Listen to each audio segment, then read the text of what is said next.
Hello everyone. Once again, this is Dare to Speak.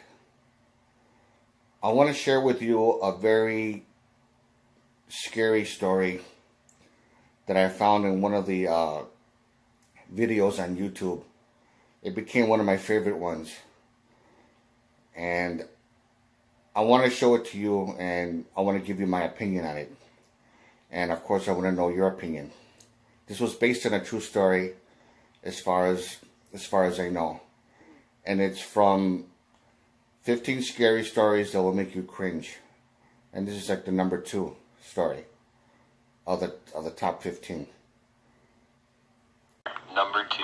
I was born and raised in North Dakota. Back when I was in high school, a group of us would research murders that occurred out in the country. We would then go out and find the scenes and film the exploration at night. This was about 2 years before the Blair Witch. It was something to do while we got wasted on shitty beer and teenage bullshit. Eventually we ran out of places to go and got really good at finding abandoned rural farmsteads by driving dirt roads and looking for the signs. Rut roads, deliberate tree groves, and old mailbox posts were common markers. We were out looking when we spotted a tree grove that was out of place and drove through the field and discovered an old house. It had padlocks on the outside doors that were knocked off pretty easily. We dispatched of them and entered the kitchen. There were 6 of us, all with flashlights, and we lit up the kitchen dining area fairly easy. The table was the initial thing you noticed, and it was strange because of how normal it looked. It was set for a meal and not a bowl was out of place. Only thing was, we'd been in dozens of these houses and place settings were a first, especially on broken ones.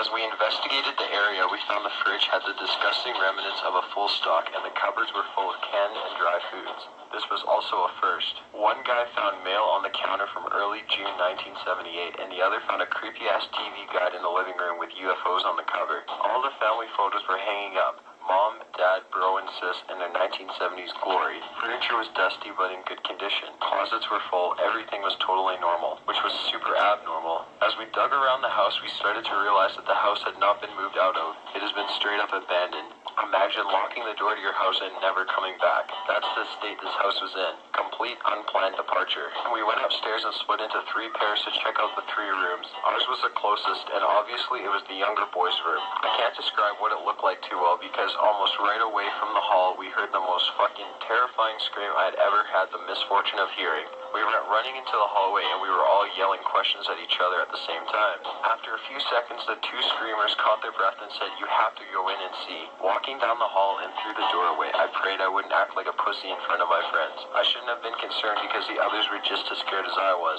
The room itself opened to the left of the door frame, and centered on the right side of the room was a queenish-sized bed. Propped up on pillows with all the blankets drawn to the waist, arms on the top of the blanket, and worst of all, head turned slightly so it was looking at you straight in the eyes when you entered the room, was a life-size porcelain doll. Snow white skin, jet-black hair, cold dead eyes. The dead eyes lit up with our flashlights, like she was waiting for us. If the head hadn't been turned, I could excuse it, but it was turned. Ready for when we walked in. Ready for 20 years.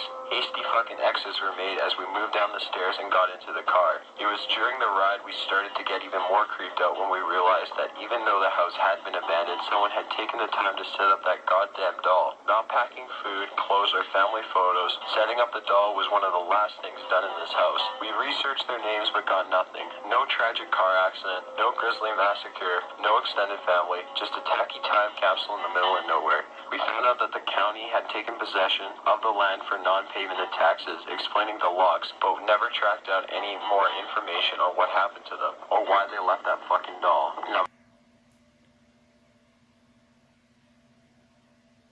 This is one of the most scariest stories that I ever heard.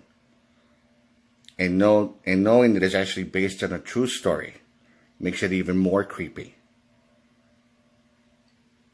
It does make you wonder about what actually happened in that house 20 years ago. Was it a ghost or some kind of evil spirit or whatever you want to call it?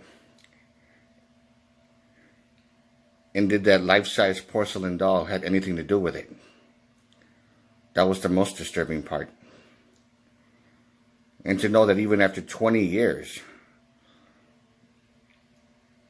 all the furniture and all the other stuff was still in there, that makes no sense, and also makes it very, very disturbing. If you like this video, give it a thumbs up, Questions or comments, you know what to do. And this is Dare to Speak. And to all of you, take care.